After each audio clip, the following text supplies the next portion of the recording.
तो हेलो दोस्तों, किसी उसी जोश के साथ और आज की क्लास शुरू करते हैं। दोस्तों आज हो गए हैं दोस्तों 21 सितंबर 2021 और दोस्तों बात कर रहे हैं हम 13.1 के सवाल नंबर 7 के बारे में।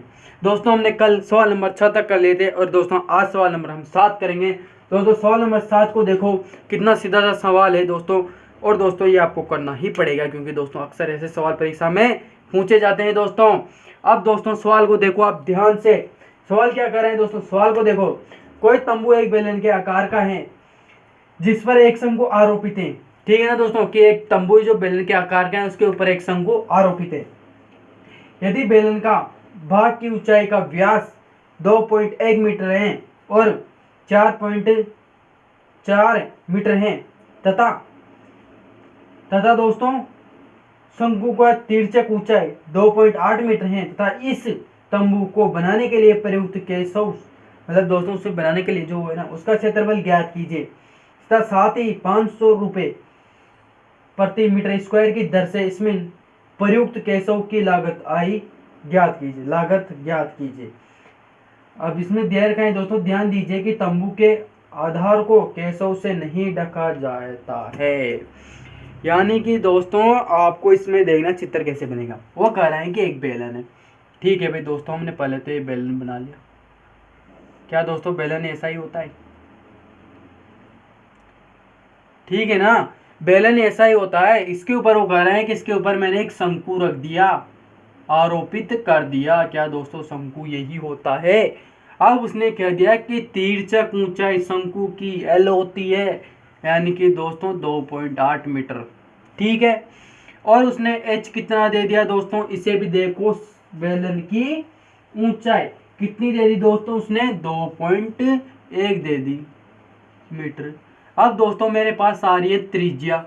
R कितनी दे दी दोस्तों, उसने दोस्तों R दे दी। हमारे पास कितनी दी दोस्तों, ये आपको मालूम होना चाहिए। उसने R दी थी दोस्तों, जो हमारे यहाँ से यहाँ तक की पूरी जो लंबाई है उसने कितनी दे दी, 4 मीटर दे दी। तो मैं क्या दोस्तों 2 का भाग लगा के R बराबर 2 मीटर लिख दूं। यहाँ तक बात समझने में आई कि नहीं आई? इतनी सी जो बात आपको समझने में आ गई दोस्तों, तो पूरा सवाल आपको क्लियर हो जाएगा दोस्तों। क्योंकि दोस्तों इस सवाल में ज़्यादा है भी कुछ भी नहीं है, बस आपको कंफ्यूज करने के लिए दोस्तों सवाल इतना सा बड़ा दे दिया और इसका आंसर दोस्तों इतना सा आएगा। इतना दोस्तों एक बात हमेशा याद रखना, यदि सवाल की लैंग्वेज बड़ी हो दोस्तों, लंबी हो, चौड़ी हो, कुछ भी हो, तो हमेशा उसका आंसर शॉर्ट आ जाएगा दोस्तों। ये आपको याद रखना है। अब क्या कर रहे हैं दोस्तों, वह किसका पृष्ठीय क्षेत्रफल ज्ञात कीजिए। अब दोस्तों आप तो बस मेरा वो इतना सा बता दो कि केनवस का पृष्ठीय क्षेत्रफल क्या हुआ, केनवस। अब दोस्तों देखना उधर मैंने लिख दिया के बात है, केनवस का क्षेत्रफल। पृष्ठीय क्षेत्रफल बोलो दोस्तों, कुछ भी बोलो, कोई दिक्कत नहीं है। अब दोस्तों मैं आपसे पूछना चाह रहा हूँ, क्या दोस्तों इसमें कितनी आकृतियां दिखाई दे रही हैं आपको? आप कहोगे सर मेरे को इसमें एक बेलन और एक शंकु दिखाई दे रहा है। तो दोस्तों मेरे को बस आप इतना सा बता दो कि बेलन का पृष्ठीय क्षेत्रफल क्या होता है। आप कहोगे 2πr/h और शंकु का क्या होगा दोस्तों, πr/l होगा कि नहीं होगा दोस्तों। बस इतनी सी बात आपको समझने में आ गई तो आगे बढ़ूँ दोस्तों। मैं आपको बस इतनी सी बात समझने में आ गई हूँ ना, तो आगे बढ़ूँ। क्या होता है दोस्तों बेलन का क्षेत्रफल, पृष्ठीय क्षेत्रफल।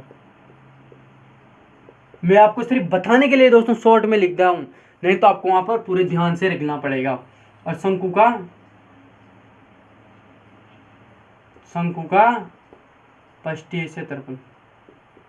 अब दोस्तों क्या होता है बेलन का पृष्ठीय क्षेत्रफल, 2πr/h, यही होगा ना दोस्तों। और शंकु का क्या होगा दोस्तों, πr/l, यही होगा। अब दोस्तों मेरे इसमें किस किस की जरूरत पड़ेगी, मेरे पास ऊंचाई की पड़ेगी, त्रिज्या की पड़ेगी और तिर्यक ऊंचाई की पड़ेगी। क्या दोस्तों तीनों चीजें दे रखी है इसने? आप कहोगे जी हाँ सर उसने तीनों चीजें ही दे रखी है हमारे पास। अब दोस्तों सोल्व करो, कॉमन ले लो दोस्तों। अब दोस्तों मैं इसमें से कॉमन क्यों ले रहा हूँ, आप कंफ्यूज रहोगे दोस्तों कि कहाँ मैं कॉमन लूँ कहाँ नहीं लूँ।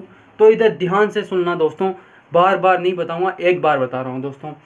यदि दोस्तों मैंने ये बात आपको कल भी बताई थी, यदि दोस्तों बेलन का आधार मानकर, यानी कि दोस्तों बेलन की जो त्रिज्या मानकर या फिर बेलन का व्यास मानकर उसके ऊपर आरोपित किया जाए, यानी दोस्तों उसके ऊपर बराबर से ढका जाए कोई आकृति, तो वही उसका व्यास होगा और वही उसकी त्रिज्या होगी।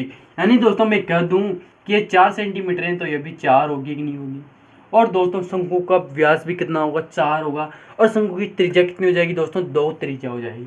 ठीक है, इतनी सी बात समझने में आई कि नहीं आई, बस इतनी सी बात। अब दोस्तों लघुत्तम इसमें मैं कॉमन लूँ तो क्या आएगा, पाई आर आएगा। ये है ना, कितना बचा दोस्तों, 2h यहाँ बच गया और ये यहाँ बच गया। इतनी सी बात आपको समझने में आ गई तो मैं आगे बढ़ूँ दोस्तों।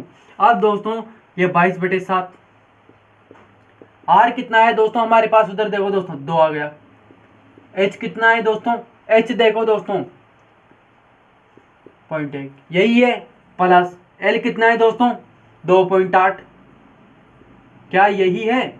अब दोस्तों आगे सोल्व करता हूं मैं इसे, 44/7 यही आया दोस्तों। अब दोस्तों यदि मैं इसको गुणा करूं तो 2 को इससे गुणा करूंगा तो यही संख्या आएगी और प्लस 2.8। अब दोस्तों मैं इसे जोड़ूंगा तो कितना बनेगा दोस्तों, भाई 2 और 8 कितने हुए, 10 तो ये पॉइंट, ये कितने हुए दोस्तों, 6 ये हो गए और ये कैंसिल का गया था, यानी कि दोस्तों 7 हो गए। अब दोस्तों पॉइंट के बाद 0 हो तो फिर उसे हटा ही देते हैं हम। और इससे कितनी बार गया दोस्तों, एक बार, यानी कि दोस्तों इसका क्षेत्रफल कितना आ जाएगा, मीटर स्क्वायर, 44 मीटर स्क्वायर इसका क्षेत्रफल आ जाएगा। इतनी सी बात आपको समझने में आ गई तो मैं आगे बढ़ू दोस्तों। अब दोस्तों वो कह रहा है कि पर मिनट, यानी कि दोस्तों 1 मीटर में वह 500 रुपये का खर्च कर रहा है कि नहीं कर रहा है दोस्तों, सवाल को ध्यान से देखना। इतनी सी बात आपको समझने में आनी चाहिए, बाकी तो मैं आपको बिल्कुल क्लियर से बता दूंगा। 500 मीटर की दर से वो खर्च कर रहा है। अब दोस्तों जब वो 1 मीटर में 500 खर्च कर रहा है तो दोस्तों 44 में कितना करेगा दोस्तों, तो मैं लिख दूंगा ना भाई 500 इंटू 44 कितना आएगा दोस्तों, 2200 आएगा कि नहीं आएगा। ये बात आपको समझ में आई कि नहीं आई, रुपए का खर्च आ जाएगा दोस्तों इसमें। ये बात आपको समझ में आई कि नहीं आई दोस्तों, 3 जीरो है तो दोस्तों 3 जीरो आ जाएगी। ये बात आपको समझ में आई कि नहीं आई दोस्तों, इतनी सी बात आपको क्लियर हो गई हो दोस्तों तो मैं अगले सवाल की ओर बढ़ूं। क्योंकि दोस्तों ये यदि इसमें कुछ भी दे देता ना, ये मान लो इसका ये अंदर दे देता, ऐसे दे देता, तो फिर भी दोस्तों त्रिज्या इसमें क्या रहती, 2 ही इसमें त्रिज्या रहती दोस्तों। और दोस्तों यदि वो यूं दे देता, भाई ये बेलन है, ठीक है, और इसमें एक शंकु है, ये ऐसे, ये भाई शंकु है, ठीक है ना, तो दोस्तों इसमें त्रिज्या बेलन की नहीं हो पाएगी, क्योंकि दोस्तों बेलन की त्रिज्या तो यहाँ से यहाँ तक ही रह गई, व्यास तो, और ये तो यहाँ से यहाँ तक आ रहा है, तो इसमें ये नहीं हो पाएगी। इतनी सी बात आपको क्लियर याद होनी चाहिए दोस्तों, नहीं होगी तो फिर दोस्तों आप बहुत बड़ा पछताओगे। अब दोस्तों मैं आगे बढ़ता हूँ, सवाल नंबर 8 की ओर बढ़ता हूँ दोस्तों। सवाल नंबर 8 क्या कह रहा है दोस्तों, सवाल को ध्यान से देखना दोस्तों, ध्यान से पढ़ना और सवाल को दोस्तों सही तरीके से जमाना, चित्र जरूर बनाना दोस्तों। आप परीक्षा में चित्र नहीं बनाओगे तो फिर गड़बड़ हो जाएगा काम। यदि आप चित्र बनाना भूल गए ना दोस्तों तो एक तो एग्जामिनर कम नंबर देगा, पहली बात तो ये नोटिस करो। और दोस्तों आपको सवाल समझने में भी नहीं आएगा जब तक आप चित्र नहीं बना पाओगे। चित्र कैसे बनाना है दोस्तों, जैसे दोस्तों सवाल कर रहा है वैसे बनाते जाओ। भाई एक बेलन है जिसके ऊपर शंकु आरोपित है, बस इतनी सी तो बात करनी है, शंकु ही तो बिठाना है दोस्तों। सवाल नंबर 8 को देखो दोस्तों, सवाल नंबर 8 क्या कर रहे हैं दोस्तों, ऊंचाई 2.4 सेंटीमीटर और व्यास 1.4 सेंटीमीटर वाले एक टॉस बेलन में से इसी ऊंचाई और इसी व्यास वाला एक संगलाकार खोला काट कर निकाला जाता है, शेष बचे हुए टॉस का क्षेत्रफल ज्ञात कीजिए।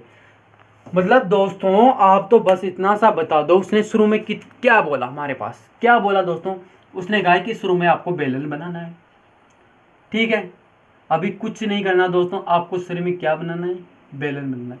बेलन बन गया, अब उसका व्यास कितना दे रहा है दोस्तों, व्यास दे रहा है दोस्तों हमारे पास 1.4 सेंटीमीटर। अब दोस्तों यदि मैं आर निकालूं तो 0.7 सेंटीमीटर आएगा कि नहीं आएगा। ऊंचाई बोल रहे हैं दोस्तों वह 2.4, ये बात आपको समझ में आई कि नहीं आई दोस्तों? सेंटीमीटर जरूर लगा लेना दोस्तों यहाँ तो इतनी सी बात आपको समझने में आई कि नहीं आई? अब बस आपको ये बात समझने में आ गए। अब दोस्तों इसके बाद आगे सवाल पढ़ो कि एक शंक्वाकार यानी कि दोस्तों एक शंकु को काट कर बनाया गया है। क्या दोस्तों? शंकु आधार को मानकर नीचे काट कर बनाया गया है। तो दोस्तों क्या मैं कह दूं कि शंकु की त्रिज्या कितनी होगी? तो वो भी तो यही होगी ना, 0.7। अब दोस्तों मेरे को बस इतना सा बता दो कि शंकु का क्षेत्रफल क्या होता है। शंकु का क्षेत्रफल मुझे ये बता दो। शंकु का क्षेत्रफल होता है सर पाई आर एल होता है। अब दोस्तों मेरे पास पाई तो मैं लिख दूंगा भाई 22/7, आर भी लिख दूंगा कि 0.7 आ गया। और फिर मैं एल कहाँ से लाऊंगा भाई? एल की परेशानी आ गई मेरे पास तो सबसे ज्यादा कि एल कहाँ से लाऊं मैं। तो दोस्तों मैंने आपको सूत्र बताया था तिर्यक ऊंचाई का। क्या बताया था दोस्तों? एल बराबर अंडर रूट के आर का स्क्वायर प्लस एच का स्क्वायर। ये सूत्र मैंने आपको कितनी बार बताया था दोस्तों? ये मुझे आप बताओ कितनी बार ये सूत्र आपको मैं बता चुका? क्योंकि दोस्तों अक्सर यही सूत्र इसमें काम आएंगे। आर का मान कितना है दोस्तों? इतना सा बता दो मुझे। तो आर का मान है सर 0.7 का स्क्वायर और प्लस एच कितना है दोस्तों? 2.4 का स्क्वायर। अब दोस्तों 0.7 का स्क्वायर क्या होगा दोस्तों? ये हो जाएगा दोस्तों 4.9 प्लस 536। ये होगा नहीं होगा? इसमें दोस्तों आगे पॉइंट आ जाएगी। यानी कि दोस्तों मैं कह दूं इसमें पॉइंट कहाँ आएगी? गुणा करोगे दोस्तों तो यहाँ पर पॉइंट आएगी कि नहीं आएगी? दो संख्या के बाद पॉइंट आएगी कि नहीं आएगी दोस्तों? गुणा करके देख लेना, नहीं आए तो भी बता देना दोस्तों, क्योंकि दोस्तों इसमें 0.49 प्लस 5.76 आ रहा है। अब दोस्तों इसको जोड़ दो बस, आप तो कुछ नहीं करना। इसको जोड़ने के बाद दोस्तों ये क्या बनेगा? ये बनेगा दोस्तों हमारे पास 6.25। अब दोस्तों मैं आपसे पूछूं कि 6.25 किसका वर्ग होता है? तो दोस्तों आप स्पष्ट शब्दों में कह सकते हो कि दोस्तों 6.25 25 का वर्ग होता है, और फिर पॉइंट लगा देंगे और सेंटीमीटर। यानी कि दोस्तों तिर्यक ऊंचाई कितनी आ गई दोस्तों? 2.5 सेंटीमीटर। आई कि नहीं आई? इतनी सी बात आपको समझ में आई कि नहीं आई दोस्तों? बस यही समझाने के लिए मैंने इतनी रामायण लिखी है दोस्तों। नहीं तो दोस्तों सवाल सिर्फ 1 मिनट का सवाल था दोस्तों, पर मैंने आपको समझाने के लिए इतनी बड़ी रामायण बताई है दोस्तों। अब दोस्तों ये आपको समझ में नहीं आया कि ये कैसे आया? तो दोस्तों 625 का वर्ग क्या होता है दोस्तों? 625 का वर्ग होता है दोस्तों 25, और फिर पॉइंट लगा दो भाई, और ये गुणा कर लो दोस्तों, चॉइस इंटू चॉइस कर लो। और फिर कितनी संख्या के बाद पॉइंट है दोस्तों? 2 संख्या के बाद। तो दोस्तों 2 संख्या के बाद पॉइंट लगा लो। वैसे कोई दिक्कत आने वाली नहीं है इन सवालों में। अब दोस्तों सवाल करो। वो पूछ रहा है दोस्तों, सवाल हमसे पूछ रहे हैं कि पृष्ठीय क्षेत्रफल ज्ञात कीजिए। शेष बचे तो उसका निकटतम पृष्ठीय क्षेत्रफल ज्ञात कीजिए। तो दोस्तों शेष बचे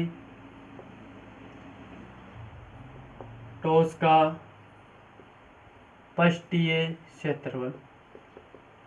अब दोस्तों मेरे को इतना सा बता दो कि इसमें कितनी आकृतियां दे रखी है। इतना सा बता दोगे तो सवाल पूरा हो जाएगा। बस कुछ ज्यादा घबराने की इसमें जरूरत भी नहीं पड़ेगी आपको, क्योंकि दोस्तों इसमें ज्यादा जरूरत पड़ेगी तब तो मैं आपको ऐसे ही बता दूंगा। क्योंकि दोस्तों अक्सर ऐसे ही जो हमारे जो सवाल होते हैं वह परीक्षा में पूछे जाते हैं। तो दोस्तों इसमें ज्यादा घबराने की इतनी जरूरत है भी नहीं, सवाल बहुत सीधा है। अब दोस्तों आप इस सवाल को देख लो। अब दोस्तों मैं क्या लिख सकता हूँ कि बेलन का वक्र पृष्ठीय क्षेत्रफल, ठीक है, बेलन का वक्र पृष्ठीय क्षेत्रफल, जिसमें क्या प्लस कर दूं दोस्तों? मैं शंकु का,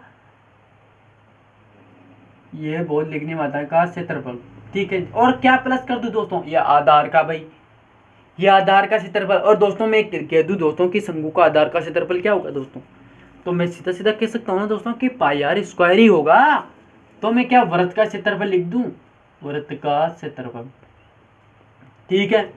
अब दोस्तों इसका क्षेत्रफल क्या होगा दोस्तों? 2 पाई आर एच प्लस शंकु का क्या होगा दोस्तों? 2 तो कहाँ से आएगा भाई?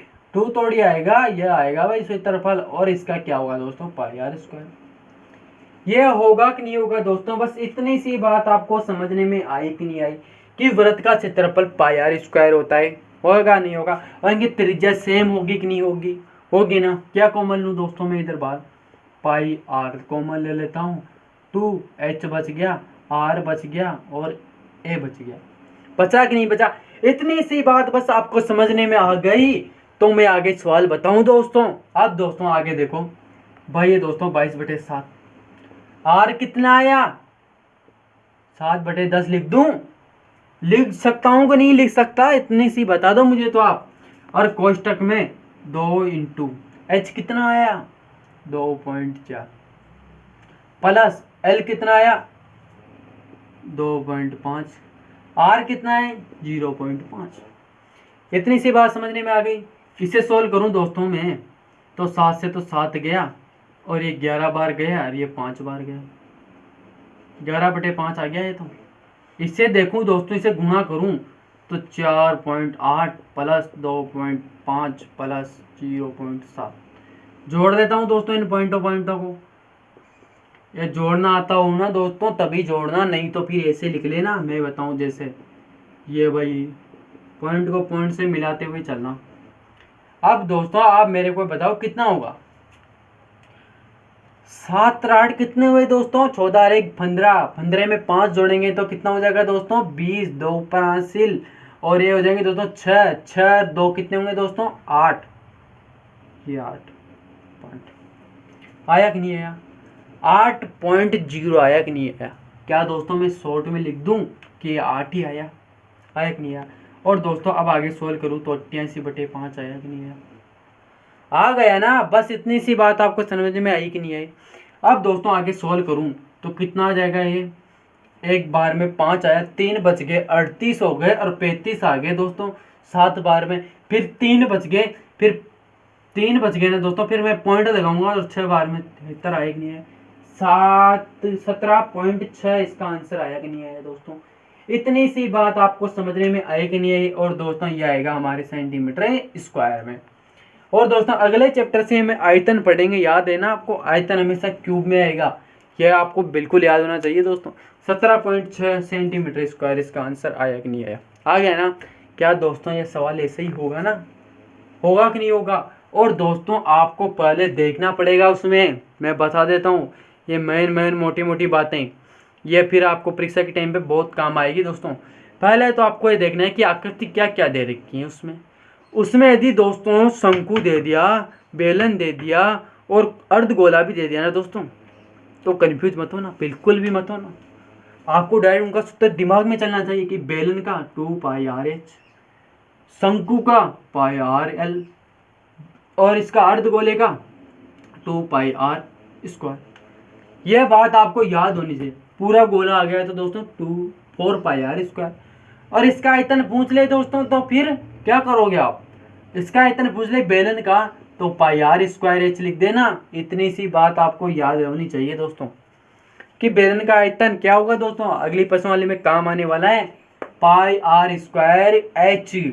और दोस्तों यदि वो पूछ ले घनाभ का आयतन तो फिर लिख देना लंबाई इंटू चौड़ाई इंटू ऊंचाई, इतना सा सूत्र लिख देना, आगे घन का आयतन का सूत्र हो गया। अगला सवाल देखो दोस्तों, सवाल नंबर कितना आएगा दोस्तों 9 आएगा। दोस्तों इन सवालों को आप ध्यान से देखोगे ना तो बहुत सिंपल है, मस्ती के साथ करोगे दोस्तों तो बहुत सिंपल आठेंगे।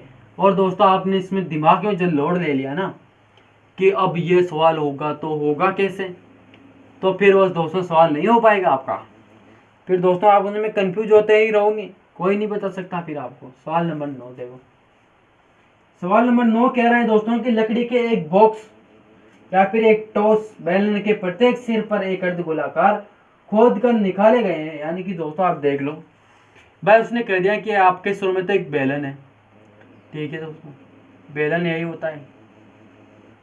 अब वो कह रहे हैं कि उसके सिरों को खोद कर अर्धगोलाकार निकाला गया है, ठीक है।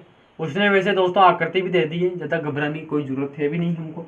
आकृति नहीं दे तब आपको घबराने की जरूरत पड़ सकती है कि अब आकृति नहीं दी तो अब इसको बनाए तो बनाए कैसे, आपको ये दिक्कत पड़ सकती है। पहले दोस्तों आपको सूत्र के हिसाब से नहीं, पर्सन के हिसाब से चलना है उसमें, कि पर्सन कह रहे हैं कि शुरू में एक बेलन है तो बेलन बना लो, फिर वो कह रहे हैं कि इसके ऊपर शंकु है तो शंकु बना लो, कोई दिक्कत है भी नहीं उसमें ज़्यादा। अब कह रहे हैं दोस्तों वह अर्ध वस्तु बनाई गई है, खोद कर एक वस्तु बनाई गई है जो कैसी है दोस्तों, अर्धगोलाकार है दोस्तों। फिर कह रहे हैं दोस्तों वह यदि बेलन की ऊंचाई दे दी दोस्तों 10 सेंटीमीटर दे दी दोस्तों, यहां से यहां तक की लंबाई, ऊंचाई हो गई दोस्तों 10 सेंटीमीटर। फिर क्या कह रहे हैं दोस्तों वह, फिर कह रहे हैं दोस्तों बेलन की ऊंचाई 10 सेंटीमीटर है तथा आधार की त्रिज्या, यानी कि दोस्तों मैं कह दूं कि यह त्रिज्या कितनी है, आर बराबर कितने 3.5 सेंटीमीटर। त्रिज्या दे दी दोस्तों उसने डायरेक्ट, कुछ नहीं दिया, व्यास कुछ नहीं दिया, त्रिज्या दे दी। अब दोस्तों देखो, तो इस वस्तु का संपूर्ण पृष्ठीय क्षेत्रफल ज्ञात कीजिए। बस सवाल दोस्तों बहुत सिंपल सवाल है दोस्तों, इतना सीधा सवाल है ना दोस्तों, आप कहोगे सर इसे तो मैं ही कर लेता, परीक्षा में आ गए तो दोस्तों मैं पेपर की खोपड़ी में छेद कर दूंगा, आप बस इतना सा ही कहोगे दोस्तों वहां पर। अब दोस्तों देखना क्या पूछ रहे हैं वो दोस्तों हमसे, तो वस्तु का संपूर्ण पृष्ठीय क्षेत्रफल ज्ञात कीजिए। तो दोस्तों संपूर्ण पृष्ठीय क्षेत्रफल ज्ञात करेंगे भाई, वस्तु का संपूर्ण पृष्ठीय क्षेत्रफल, ये तो समझ जाते हो ना दोस्तों, सब का मतलब संपूर्ण पृष्ठीय क्षेत्रफल, ये तो समझ जाना आप। क्या लिखूं मैं, क्या दिख रहा है मुझे, दिख रहा है कि इसमें तो एक बेलन है, तो बेलन का संपूर्ण पृष्ठीय क्षेत्रफल, ठीक है, बेलन का क्षेत्रफल प्लस, और क्या दिख रहा है दोस्तों, मैं कह दूं कि अर्धगोला यहाँ पर है, अर्धगोला यहाँ पर है कि नहीं है, इतनी सी बात आपको समझ में है कि नहीं है, कि अर्धगोला यहाँ पर है, अर्धगोला यहाँ पर है। तो दोस्तों अर्धगोला, एक अर्धगोला ऊपर है, एक अर्धगोला नीचे है, तो क्या पूरा गोला बना रहा है, बना रहा है दोस्तों। पर लेकिन दोस्तों क्यों, लेकिन जहाँ ये शब्द दिख जाए वहां पर क्या होता है, हमेशा विपत्ति आती है, इतनी सी बात को आप याद रखना। क्यों, लेकिन, किस लिए, जैसे कहते हो ना आप किस लिए जा रहे हो, यानी कि दोस्तों विपत्ति आ गई, यानी कि दोस्तों हमें रोकने की आपत्ति आ गई। अब दोस्तों इधर देखना, सिंपल सा सवाल है दोस्तों, इसे ज्यादा घबराने की जरूरत नहीं। अर्धगोले का क्षेत्रफल क्या होता है दोस्तों, मैंने आपको 20 बार बता चुका, अर्धगोले का वक्र पृष्ठीय क्षेत्रफल। पूरे गोले का क्या होगा दोस्तों, इस पूरे गोले का क्या होगा दोस्तों 4 पाई आर स्क्वायर। अर्धगोले का पूछूं दोस्तों मैं आपसे, ये अर्धगोला हो गया तो दोस्तों 2 पाई आर स्क्वायर। ये कैसे आया दोस्तों, इसमें मैंने 2 का भाग दे दिया तो अर्धगोला आ गया, 1/2 का भाग दे दिया तो अर्धगोले का क्षेत्रफल आ गया। अब दोस्तों अर्धगोले का क्षेत्रफल तो हमारे पास आ गया। यदि दोस्तों मैं इसको ही रख दूं वहां सूत्र पर तो हमारा सवाल गलत तो नहीं होगा, या तो सवाल है दोस्तों गलत तो नहीं होगा, और दोस्तों गलत होगा भी नहीं क्योंकि दोस्तों त्रिज्या बराबर है। और दोस्तों यदि मैं त्रिज्या इसको मानकर व्यास पूरा व्रत खींचूंगा, यानी कि दोस्तों गोला खींचूंगा, तो दोस्तों ये भी सेम होगा, और दोस्तों ये भी सेम होगा कि नहीं होगा, होगा ना, क्योंकि दोस्तों इनकी त्रिज्या हमेशा बराबर है, तो दोस्तों गोला भी हमेशा बराबर ही होगा। पर दोस्तों हम भाई ऊपर स्थिति में क्यों पढ़े, हम इतनी मातापची क्यों करें दोस्तों। आप दोस्तों इधर देख लो, आप तो क्या अर्धगोले का क्षेत्रफल, अब दोस्तों मैं यहाँ 2 भी लिख दूं कि फर्स्ट वाले का क्षेत्रफल और सेकंड वाले का क्षेत्रफल, तो मैंने एक में लिख दिया। अब क्या होगा दोस्तों 2 पाई आर एच प्लस। अब दोस्तों आगे बताओ, अब आगे क्या होगा दोस्तों, मैंने 2 का लिखा था कि नहीं लिखा था, तो मैं दोनों का लिख दूं यहाँ पर, तो जी हाँ लिख दो 2 pi r square plus 2 pi r square लिख दिया। क्या दोस्तों मैं इनको जोड़ूंगा तो 4 पाई आर स्क्वायर ही बनेगा ना, पर लेकिन दोस्तों ऐसा नहीं करने का, पेपर की खोपड़ी में छेद नहीं करने का ऐसे। अब दोस्तों देखना, जोड़ू दोस्तों या फिर कॉमन ले लूं, कोई दिक्कत होने वाली नहीं है इसमें। तो दोस्तों मैं कॉमन ले लूं, क्या आएगा 2 आ गया, पाई आ गया, आर आ गया। आर क्यों आया दोस्तों, क्योंकि दोस्तों अर्धगोले की त्रिज्या भी कितनी है 3.5 ही है, सिंपल सी बात है, अंधा मन की देखरी बता सकता है दोस्तों। और फिर आकृति भी तो उसने दे दी भाई, परीक्षा वाले ने भी हमारे पास आकृति बना के दे दी, और मैं तो दी नहीं उसने। अब दोस्तों देखना क्या बचा, एच बच गया, एक आर यहाँ बच गया, एक आर यहाँ बच गया। क्या दोस्तों दोनों की त्रिज्या सेम है, क्या मैं आपसे पूछ रहा हूँ कि इन दोनों की त्रिज्या सेम होगी अर्धगोलों की, आप कहोगे जी हाँ सर, तो दोस्तों क्या मैं इनको भी जोड़ दूं, 2r हुआ कि नहीं हुआ, हुआ कि नहीं हुआ, बस आप इतनी सी बात बता दो मुझे कि 2r हुआ कि नहीं हुआ, हो गया ना। अब दोस्तों मुझे करना क्या है, कुछ नहीं करना, सूत्र में मान भरना है और बस, कुछ नहीं करना और तो बाकी।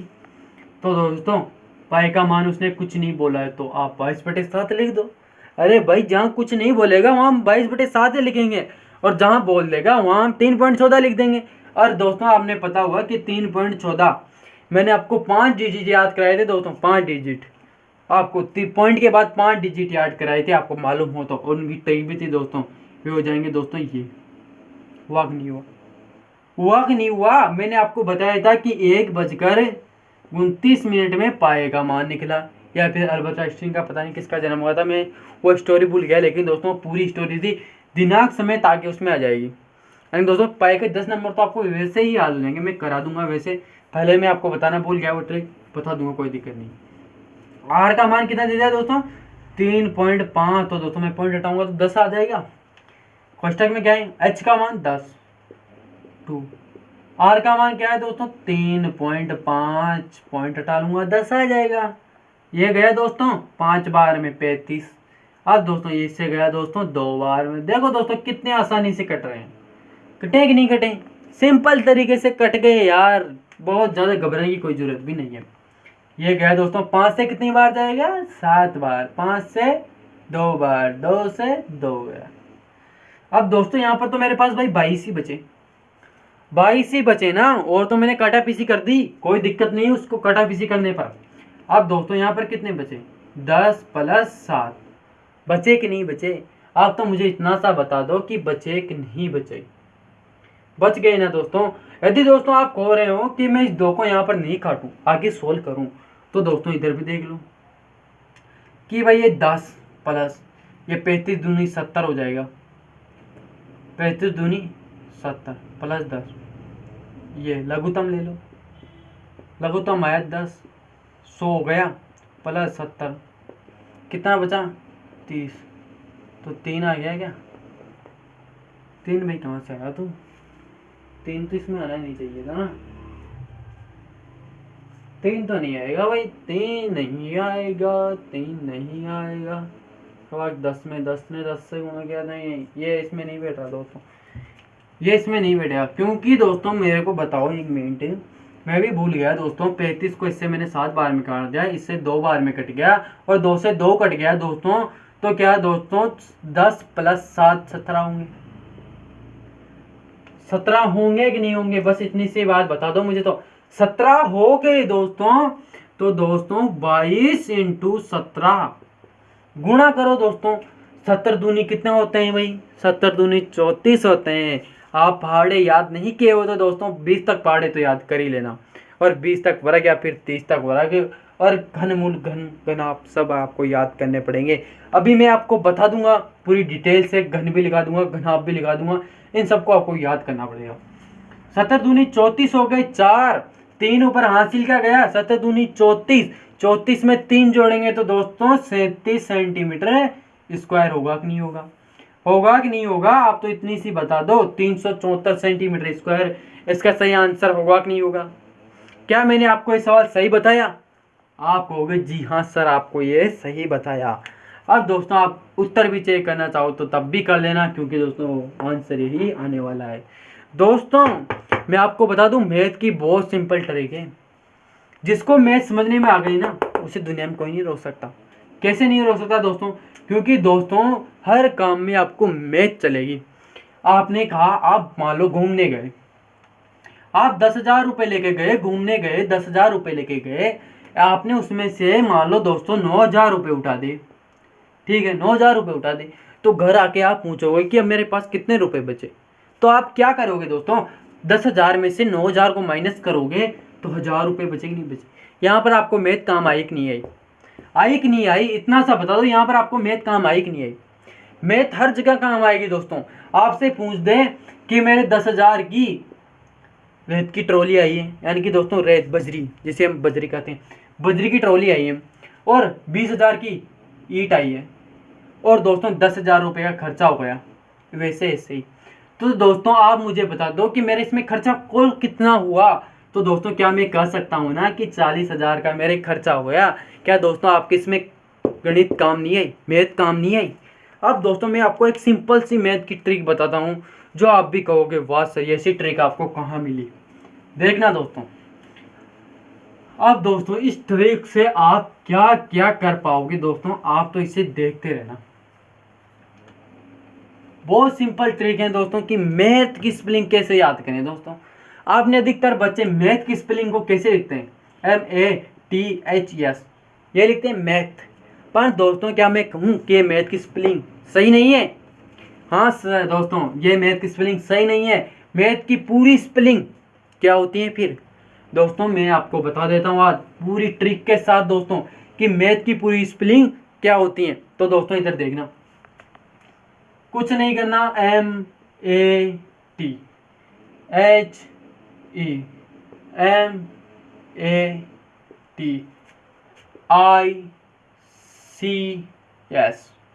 अब आप सोच रहे होंगे दोस्तों कि सर ने ये क्या लिख दिया, लेकिन दोस्तों मैथ की पूरी स्पेलिंग यही होती है, मैथमेटिक्स। आपने सुना होगा मैथमेटिक्स, तो दोस्तों यही होती है मैथमेटिक्स। अब दोस्तों ये कैसे होगी देखना, आपको याद करने का सबसे बड़ा तरीका कि दोस्तों ही नाम की कोई लड़का या लड़की थी। ही नाम की वैसे दोस्तों लड़की होगी, कोई लड़की थी ही नाम की, उसने चटाई ली। मीट यानी दोस्तों चटाई होती है, बात समझ में नहीं आई। मैट यानी क्या होती है दोस्तों, मैट यानी चटाई, ठीक है ना। वो चटाई ली, पहले उसने चटाई ली, फिर वह घर गई। H यानी दोस्तों हाउस, यही समझ लेना आप तो कि ही नाम की कोई लड़की थी, मैट ली यानी कि दोस्तों चटाई ली, फिर वह घर गई। फिर उसने याद आया कि मुझे एक चटाई और लेनी है। फिर उसने क्या याद आया कि मेरे को तो एक चटाई और लेनी है, तो दोस्तों फिर वह चटाई लेने गई, मैट यानी चटाई। फिर वो चटाई लेकर आ रही थी, तभी उसे क्या दिखी, आइसक्रीम। यानी कि दोस्तों जब आप घूमने जाते होगे तब आपको ठेले वाले आइसक्रीम बेचते हुए नजर आते हैं। हाँ तो दोस्तों क्या करी उसने, आइसक्रीम खा, यानी कि दोस्तों आइस यानी कि दोस्तों आइसक्रीम। आइसक्रीम, आइस यानी क्या होता है दोस्तों, आइसक्रीम। मैट यानी दोस्तों चटाई, ये भी आपको याद रखना, ही मैंने वह होता ही है दोस्तों। अब दोस्तों मैं क्या कहूँ कि ही नाम की कोई लड़की थी, चटाई लेने गई, फिर घर आ गई, फिर वो भूल गए, और फिर दोस्तों वो चटाई लेने गई, फिर वापस, फिर उसने आइसक्रीम वाला दिखाया, फिर उसने आइसक्रीम खाई। बस इतनी सी स्टोरी याद रखनी है दोस्तों। अब आइस की स्पेलिंग किसको याद नहीं होगी दोस्तों यार, ICS, आइस की स्पेलिंग सबको याद होते हैं। तो दोस्तों क्या मैं कह सकता हूँ कि मैथ यानी कि दोस्तों गणित की स्पेलिंग पूरी क्या होगी, MATHEMATICS,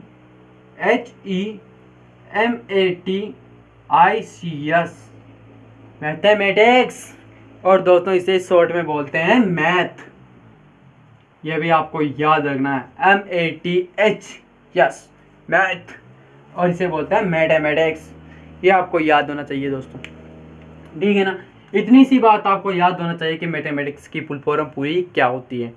और दोस्तों मैं आपको और जानकारी दूं यदि दोस्तों, तो दोस्तों यदि मैं आपको पूछूं कि कमेंट में आप साइंस की स्पेलिंग बताओ, साइंस की स्पेलिंग बताओ दोस्तों, पहले तो आप कमेंट में साइंस की स्पेलिंग क्या होगी बताओ। साइंस को क्या कहते हैं इंग्लिश में, उसे आपको बताना पड़ेगा। संस्कृत को क्या कहते हैं, संस्कृत कहते हैं दोस्तों इंग्लिश में, संस्कृत, यह भी आपको याद होना चाहिए।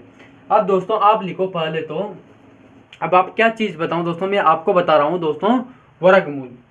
वर्गमूल आपको और घनमूल भी आपको याद होना चाहिए दोस्तों। वर्गमूल घनमूल आपको दोनों ही मैं इस टेबल में याद करा दूंगा एक ही बार में। पहले तो दोस्तों संख्या लिख लो, ठीक है, फिर घन लिख लो, वर्ग लिखो दोस्तों शुरू में वर्ग, फिर घन लिखो, ठीक है। एक का क्या होगा, एक ही होगा, एक ही होगा। दो का क्या होगा, 4 होगा, 8 होगा। 3 का क्या होगा दोस्तों, 9 होगा, 27 होगा। 4 का क्या होगा दोस्तों, 16 होगा, 64 होगा। 5 का क्या होगा दोस्तों, 25 होगा, 125 होगा। 6 का क्या होगा दोस्तों, 36 होगा और 216 होगा। 7 का क्या होगा दोस्तों, 49 होगा, 343 होगा। 8 का क्या होगा दोस्तों, 8 का 64 होगा और 8 का 552 होगा। 9 का होगा दोस्तों, 9 का 81 होगा और इधर 729 होगा। 10 का क्या होगा दोस्तों, 100 होगा और इधर क्या होगा दोस्तों, 1000 होगा। कितना आसान है दोस्तों यार, आपको याद नहीं होगा दोस्तों, ये क्यों नहीं होगा भाई, याद आराम से याद हो रहा है। अब दोस्तों यदि मैं आपसे पूछ लूँ 11 से, 11 से मैं 15 तक लिखा देता हूँ दोस्तों, 15 तक आपको याद करने। अब मैं पूछ लूँ 11 का, 11 का 121 और ये कितना होगा दोस्तों, 1331 होगा कि नहीं होगा। 12 का पूछ लूँ दोस्तों, 144 और ये कितना होगा दोस्तों 144 2700 1728। थेरा का पूछ लूँ दोस्तों तो दोस्तों थेरा का होगा 169 और दोस्तों 2197। 14 का पूछूं दोस्तों तो 196 और 14 का क्यूब क्या होगा दोस्तों 2744, ये भी आपको याद होना चाहिए। 15 का पूछूं दोस्तों तो 225। क्यूब क्या होगा दोस्तों तो 3375, ये भी आपको याद होना चाहिए। 15 तक मैंने आपको याद गिरा दिए दोस्तों, अभी अभी जस्ट अभी अभी। तो दोस्तों ये तो आप 15 तक तो और कर लोगे ना, इतनी से तो याद हो गए दोस्तों। अब दोस्तों मैं आपको इतना सा और बता दूं सॉरी दोस्तों, कि घन में और वर्ग में क्या अंतर होता है दोस्तों। घन में या फिर क्यूब में क्या होता है, या फिर स्क्वायर में और क्यूब में क्या अंतर होता है दोस्तों। भाई दोस्तों यदि मैं आपसे कहूँ कि 1 का स्क्वायर 1 होगा और 1 का क्यूब 1 होगा, बात यहाँ तक समझने में एक नहीं है। अब मैं आपसे पूछूं कि दोनों का ये है, घन भी वही है और क्यूब भी वही है, ये कैसे हुआ दोस्तों। तो दोस्तों स्क्वायर का मतलब होता है कि उसी संख्या को 2 बार गुणा करो तो क्या आएगा 1 आएगा। क्यूब का मतलब होता है कि उसी संख्या को 3 बार गुणा करो तो 1 आएगा। ऐसे दोस्तों यदि 2 का पूछूं मैं स्क्वायर तो दोस्तों 2 × 2 4 हो गया। क्यूब पूछूं तो दोस्तों 2 × 2 × 2 क्या हो जाएगा 8 हो जाएगा। इतनी सी बात आपको समझ में आएगी नहीं। वैसे दोस्तों 4 और 8 गुणा करना है, वैसे कुछ नहीं करना, बाकी सब याद हो जाएंगे दोस्तों धीरे धीरे समय के साथ। वैसे दोस्तों पर लेकिन दोस्तों ये आपको याद करने ही पड़ेंगे, आपकी 10वीं क्लास है, आपको याद करने पड़ेंगे। आगे कंपटीशन की तैयारी करोगे ना आप, तैयारी जब भी आपको बहुत काम आने वाले हैं ये। अब दोस्तों आज की वीडियो में बस इतना ही, फिर कल मिलेंगे दोस्तों नई वीडियो में। तब तक के लिए दोस्तों वंदे मातरम।